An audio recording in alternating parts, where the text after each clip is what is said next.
ॐ श्री गणेशाय नमः। ॐ नमः भगवते वासुदेवाय।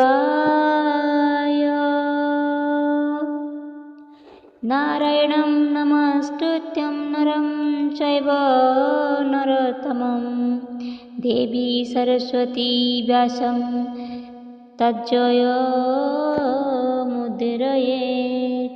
मूकं करोति वाचालं पङ्गुलघयते गिरिं। यत्कृपातमहं वन्दे परमानन्दमाधवम्।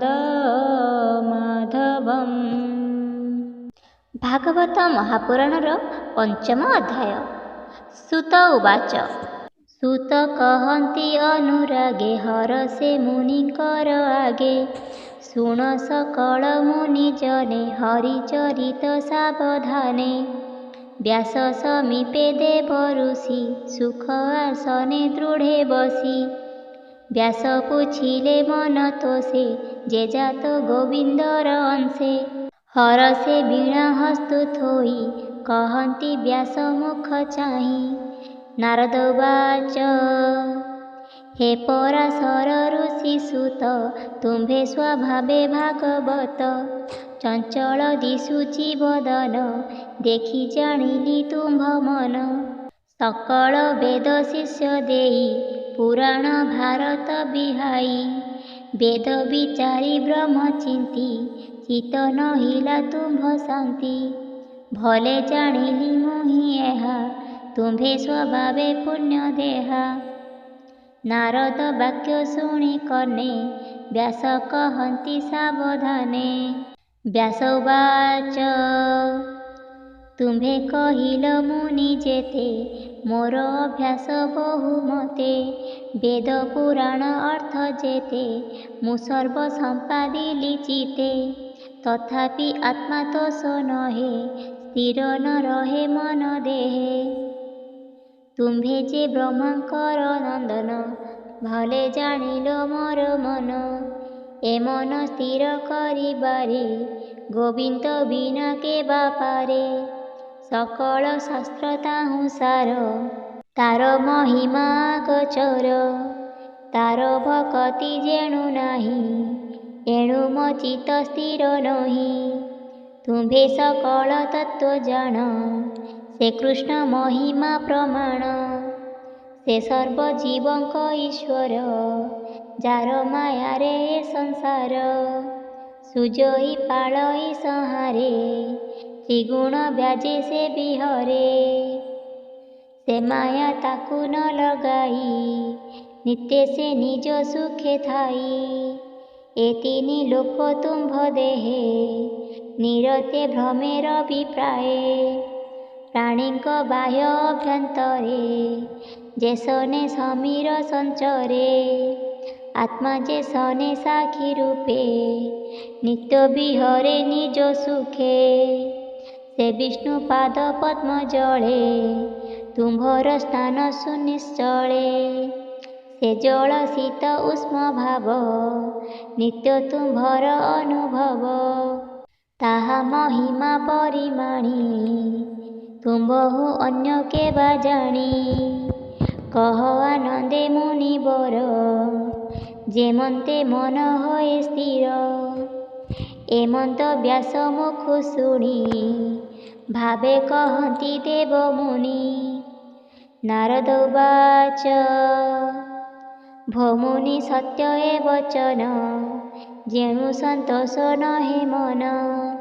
कृष्ण निर्मल जस गुण जेणु न कल उच्चारण। जे धर्मे कृष्ण तोष नहि से धर्म निष्फल अटई। धर्म संपद काम अर्थे जेते कहिल वेद पथे। जेबे गोविंद गुण ग्राम अभ्यासे थांता किछि श्रम। तेबे कि मन असंतोष कहिब शुणी उपदेश। जेबे ए जिह्वा वाक्य श्रमे न करे कृष्ण गुण ग्रामे। ଯେ ବାଣୀ ଅଖିଳ ତାରିଣୀ, ତା ଛାଡ଼ି ଅନ୍ୟ ଯେବେ ଭଣୀ। ତାହାକୁ ବୋଲି କାଳ ବାଣୀ, ଯହିଁ ଗୋବିନ୍ଦଙ୍କୁ ନ ଶୁଣି। ନିଶ୍ଚୟ କାକତୀର୍ଥ ସେହି, ସେ ଜଳେ କେବା ଅବଗାହି। ପରମହଂସ ମୁନି ମେଳେ, ଯେ ଥାନ୍ତି ପୁଣ୍ୟ ତୀର୍ଥ କୂଳେ। ଯେ ବାକ୍ୟ କୃଷ୍ଣ ଗୁଣ ଗାଇ, ନିଶ୍ଚୟ ପୁଣ୍ୟ ତୀର୍ଥ ସେହି। ସେ ବାକ୍ୟ ଜନ ତାପ ନାଶେ, ତୀର୍ଥ ଯେ ସନେ ପାପ ଧ୍ୱଂସେ। କୃଷ୍ଣର ଗୁଣ ଗାଥା ଯେବେ, ପ୍ରବନ୍ଧେ ଉଚ୍ଚାରଇ ଭାବେ। ପଦ ଦୂଷିତ ଯେବେ ହୋଏ, ସେ ପ୍ରାଣୀ ସର୍ବ ପାପ ଧୋଏ। ଅନନ୍ତ ନାମ ଯଶ ଗୁଣେ, ସାଧୁଙ୍କ ବାକ୍ୟ ନିତ୍ୟ ଭଣେ। ସେ ହରି ଭାବ ଯେବେ ଛାଡ଼ି, ସେ ଯାନ୍ତି କର୍ମ ପଥ ମାଡ଼ି। ଯେ ପୁଣ୍ୟ ବେଦ ମାର୍ଗେ କରେ, ସକାମ ଚିତ୍ତେ ଫଳ ଧରେ। ହରିଙ୍କି ନ କରେ ଅର୍ପଣ, ସେ ସର୍ବ ଫଳ ଆକାରଣ। ନିଷ୍କାମ ମତେ ସର୍ବନ୍ୟାସୀ, ତପ ସାଧନ୍ତି ବନେ ବସି। ହରି ମହିମା ଛାଡ଼ି ଯେବେ, ଅତି ନିର୍ମଳ ଜ୍ଞାନ ଭାବେ। ସେ କାହିଁ ଅଶୁଭ ନାଶିବ, ତପ ସାଧିଲା ଫଳ ଦେବ। ତୁମ୍ଭେ ସ୍ୱଭାବେ ଭାଗବତ, ମହାନୁଭାବ ସୁଚିମନ୍ତ। ସତ୍ୟ ବଚନ ଧୃତିମନ୍ତ, ଏଣୁ ଅମୋଘ ତୁମ୍ଭ ଚିନ୍ତ। ସମାଧି କରି କୃଷ୍ଣ ପାଦେ, ତାର ଚରିତ ଅନୁବାଦେ। ପ୍ରବନ୍ଧ ଭାଗବତ କର, ଅଖିଳ ଜନଙ୍କୁ ଉଦ୍ଧାର। ଯେ ପ୍ରାଣୀ ଅନ୍ୟ ମାର୍ଗେ ଭଜେ, ହରି ଭକତି ଦୂରେ ତେଜେ। କୃଷ୍ଣ ଭକତି ଲାଭ ଛାଡ଼ି, ତୃତୀୟ ବର୍ଗେ ଚିତ୍ତ ବଢ଼ି।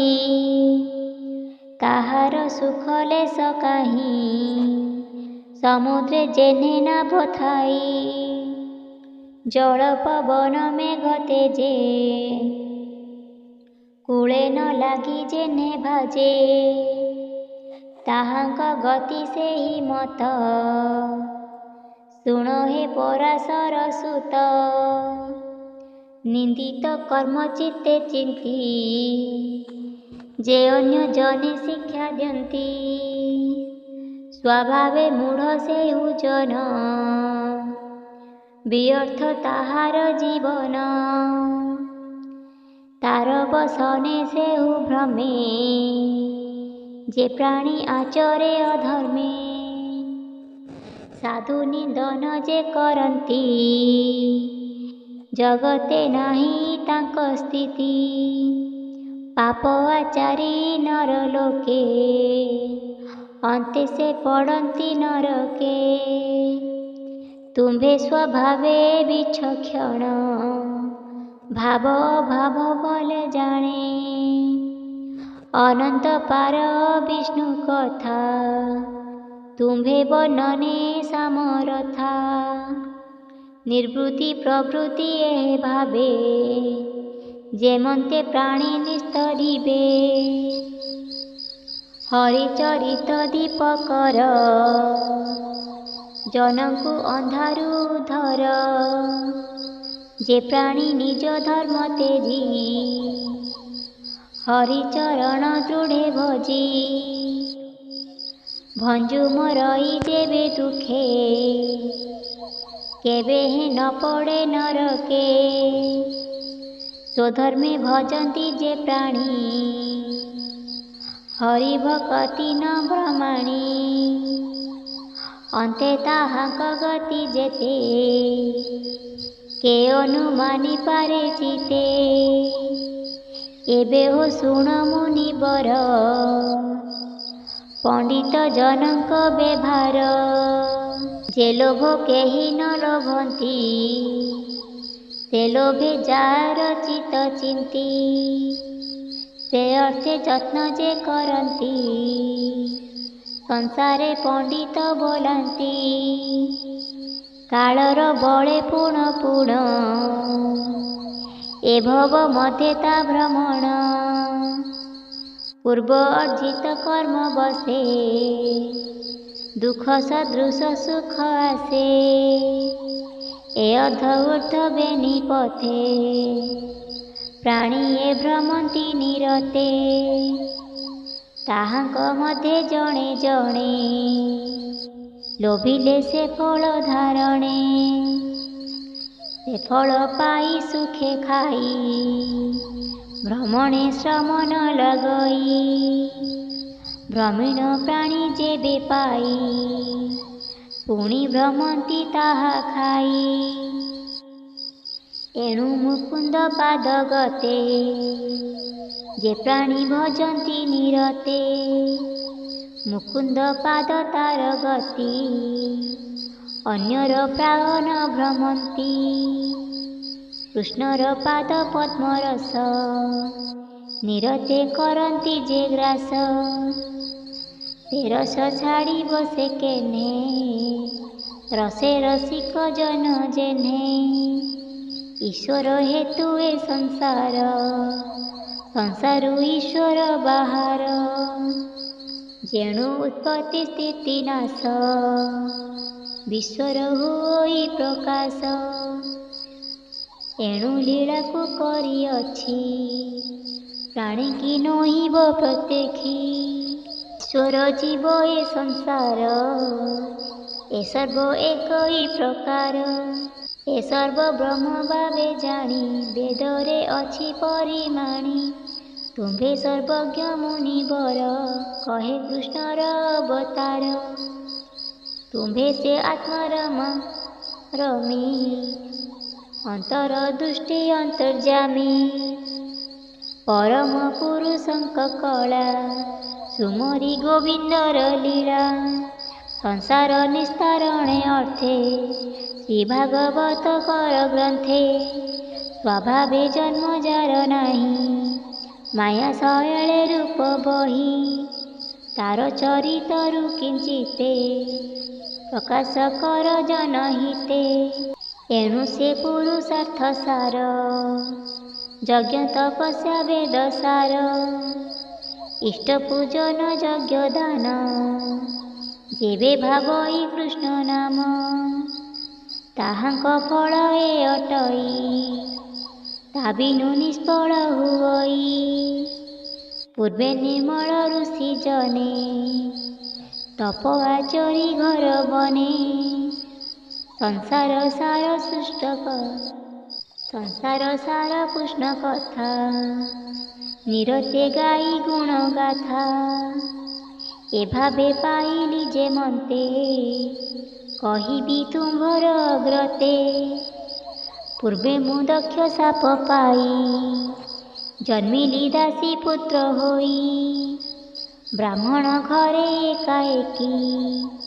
ମୋହର ଜନନୀ ସେବକୀ, ବ୍ୟାପାର କରେ ରାତ୍ର ଦିନେ। ଏମନ୍ତେ ବିଧିର ବିଧାନେ, ସେ ବିପ୍ର ଗୃହେ ବର୍ଷା କାଳେ। ଅତିଥି ବ୍ରାହ୍ମଣେ ମିଳିଲେ, ତାହାଙ୍କୁ ଅନ୍ନ ଜଳ ଦେଇ। ବ୍ରାହ୍ମଣ କହେ ଭାବ ବହି, ହେ ବିପ୍ରେ ଶୁଣ ମୋ ବଚନ। ଆଜ ଜୀବନ ମୋର ଧନ୍ୟ, ତୁମ୍ଭର ଦୟା ଯେବେ ମତେ। ମୋ ଘରେ ରୁହ ଦିନ କେତେ, ଦୁର୍ଗମ ବର୍ଷା ମାସ ଚାରି। ଏ ଋତୁ ମୋର ଘରେ ସାରି। ହେଉ ବୋଇଲେ ବିପ୍ରଜନେ, ବ୍ରାହ୍ମଣ ଗୃହେ ଶୁଦ୍ଧ ମନେ।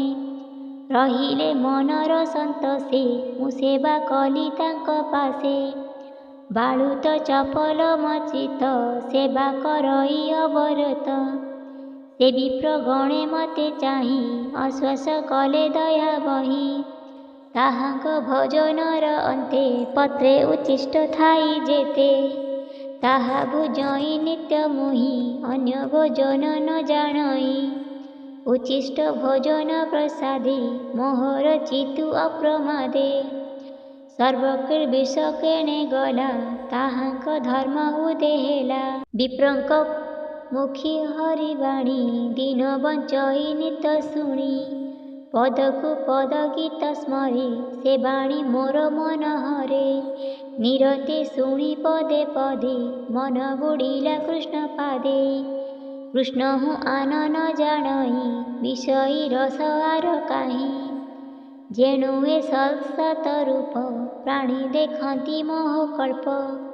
ଆପଣା ଅଜ୍ଞାନ ସେ ଅଟେ କେବେ ହେଁ ସତ୍ୟ ସେ ନ ଘଟେ।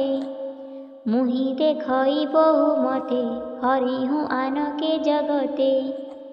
ଏମନ୍ତେ ବରଷା ସରିଲା ଶରଦ ଋତୁ ପ୍ରସରିଲା। ନିରତେ ଶବ୍ଦେ ହରିବାଣୀ ବିପ୍ରଜନଙ୍କ ମୁଖ ଶୁଣି। ସାତ୍ୱିକ ଭକ୍ତି ମୋର ମନେ ପ୍ରକାଶ ହେଲା ଅନୁକ୍ଷଣେ। ମୋହର ସେବା ଦିନୁ ଦିନେ ଦେଖି ସନ୍ତୋଷ ବିପ୍ରଜନେ। ଜାଣିଲେ ଶୁଦ୍ଧ ସତ୍ୱ ରୂପେ ଭକ୍ତି ଜାତ ମୋର ଚିତ୍ତେ। ଯିବାର ବେଳେ ମତେ ରାଇ କୃଷ୍ଣ ମହିମା ଶିକ୍ଷା ଦେଇ। ଯେ ଗୁହ୍ୟତମ ଜ୍ଞାନ ଯେଣେ ଉଦିତ ଭଗବାନ। ସର୍ବ କହିଲେ ମୋର କର୍ଣ୍ଣେ ଦୀନ ବତ୍ସଳ ମୁନି ଜନେ। ବିଷ୍ଣୁର ମାୟା ଅନୁଭବ ତେଣୁ ଜାଣିଲି ମୁହିଁ ସର୍ବ। ଯେ ଭାବେ ଭାବି ଅପ୍ରମାଦ ପ୍ରାଣୀ ପଶନ୍ତି କୃଷ୍ଣ ପାଦେ। ଏଣୁ ଏ କୃଷ୍ଣ ପ୍ରୀତ କର୍ମ କଲେ ତୁଟଇ ଭବ ଭ୍ରମ। ଆତ୍ମାରେ ଜ୍ଞାନ ପ୍ରକାଶଇ ତ୍ରିତାପମାନ ଅକ୍ଷୟ ପାଇ। ବ୍ୟାଧି ଉପୁଜେ ଯାର ଭୋଗେ ସେ ଦ୍ରବ୍ୟ ଚିକିତ୍ସା ନ ଲଭେ।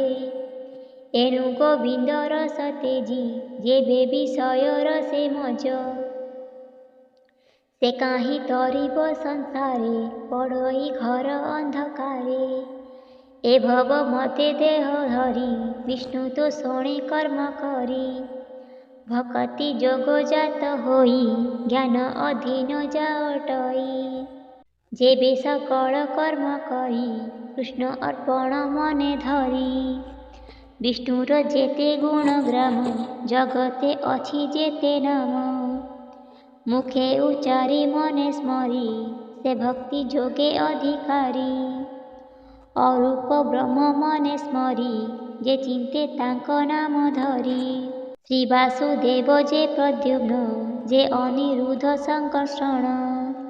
ମନ୍ତ୍ର ଉଚାରି ମୂର୍ତ୍ତି କରି ପୂଜା କରନ୍ତି ଭକ୍ତି ଭରି। ସେହୁ ନ ପଡ଼େ ମାୟା ମୋହି ଅନ୍ତେ ପଶଇ କୃଷ୍ଣ ଦେହେ। ଏମନ୍ତେ ସାଧୁ ସଙ୍ଗ ଫଳେ କୃଷ୍ଣ ଭକ୍ତି ଯୋଗ ବେଳେ। ଅଶେଷ ଦୁଃଖ ଦୂର ଗଲା ସେ ହରି ମତେ ଜ୍ଞାନ ଦେଲା। ଏବେ ହୋ ଶୁଣ ମୁନିବର ହରି ଚରଣେ ମନ ଧର। କୃଷ୍ଣର ନାମ ଗୁଣ ଯେତେ ପ୍ରାଣୀକି କହ ଭାଗବତେ। ଯେଣେ ପଣ୍ଡିତ ଜନଙ୍କର ଅବଧ କର୍ମ ଜୀବ ଦୂର।